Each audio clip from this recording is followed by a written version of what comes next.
कहानी का शीर्षक है ससुर मेरे पिता। मोहन जी अपनी बहू नीतू, जो सुबह के कामों को बड़ी शीघ्रता से निपटा रही थी, से बोले, बेटा तुम बच्चों का नाश्ता बनाओ, मैं इन्हें तैयार कर देता हूँ। फिर तुम पंकज का लंच लगा देना, मैं इन्हें बस तक छोड़ आऊँगा। नहीं नहीं पापा जी, मैं कर लूँगी, आप बैठिए, मैं बस अभी आपको चाय बना कर देती हूँ, नीतू बोली। अरे बेटा, बन जाएगी चाय, मुझे कौन सा कहीं जाना है। तुम पहले इन सब कामों से फ्री हो, तब तक मैं इन शैतानों को तैयार करता हूँ। मोहन जी हंसते हुए बोले। नीतू हैरान थी।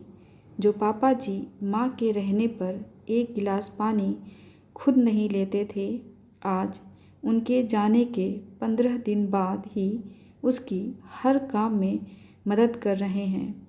असल में नीतू के परिवार में नीतू के पति, सास, ससुर और 2 बच्चे, 5 वर्ष का रघु और 3 वर्ष की पूर्वी थे।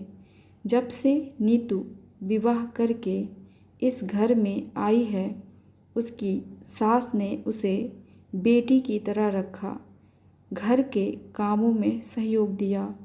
यूँ तो नीतू के ससुर मोहन जी भी बहुत प्यार करते थे उसे, पर उसने कभी अपने ससुर को खुद से कोई काम करते नहीं देखा।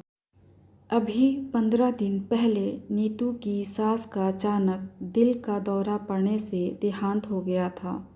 तब बच्चों की छुट्टियां थीं और नीतू के पति पंकज ने अवकाश लिया था। आज सभी वापस से जा रहे थे। क्योंकि पंकज का ऑफिस दूर था तो उसे जल्दी निकलना पड़ता था और मोहन जी रिटायर हो चुके थे तो घर में ही रहते थे।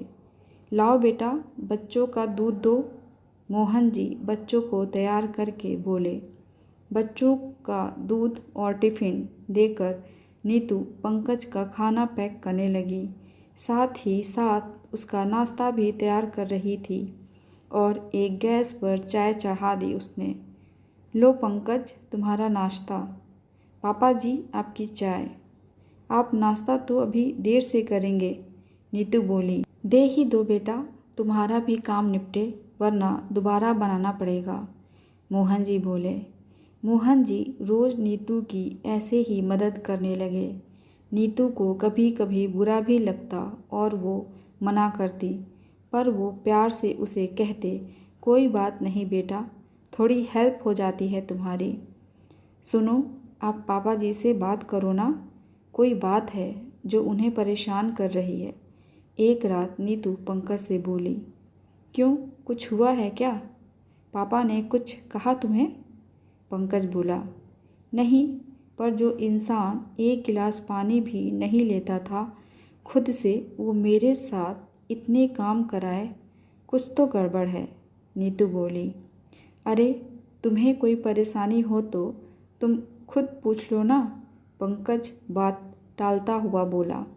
पंकज तो सो गया, पर नीतू को नींद नहीं आ रही थी। वो उठकर बाहर आई तो देखा पापा के कमरे की लाइट जल रही है। पापा जी, आप सोए नहीं अब तक? तबीयत तो ठीक है आपकी? नीतू कमरे का दरवाज़ा खटखटा कर बोली। अरे नीतू बेटा, अंदर आ जाओ। क्या बात है, तुम इस वक्त जाग रही हो? आओ बैठो, मोहन जी बोले। मुझे नींद नहीं आ रही थी तो सोचा थोड़ा टहल लूँ, पर आप क्यों जगे हैं? नीतू बोली। बस ऐसे ही बेटा, मुझे भी नींद नहीं आ रही थी, मोहन जी बोले।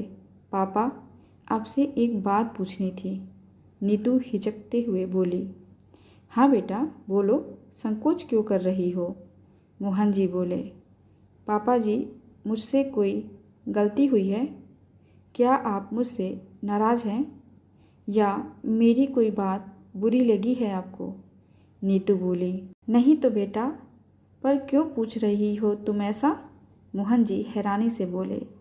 पापा जी, इतने दिनों से देख रही हूँ आप मेरी हर काम में मदद करते हैं, जबकि मम्मी जी के सामने आप एक गिलास पानी भी लेकर नहीं पीते थे।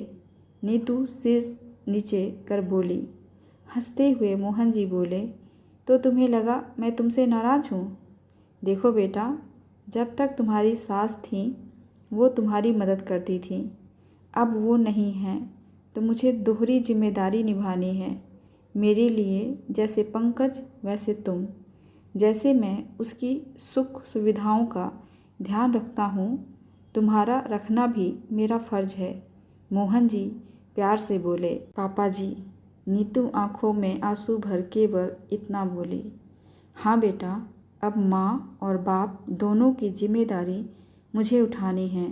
तुम्हें सुबह इतने काम होते हैं, पंकज भी मदद नहीं कर पाता है, तो मेरा फ़र्ज़ है कि मैं अपनी बेटी की थोड़ी मदद कर उसकी कुछ परेशानी तो हल कर सकूं। समझी बुद्धू? मैं नाराज़ नहीं हूँ तुमसे।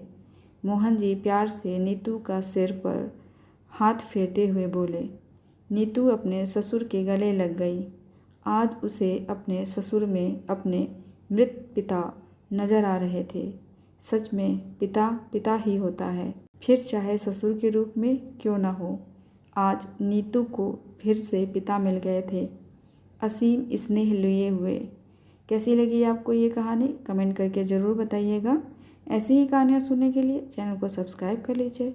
मिलते हैं अगली कहानी के साथ। धन्यवाद।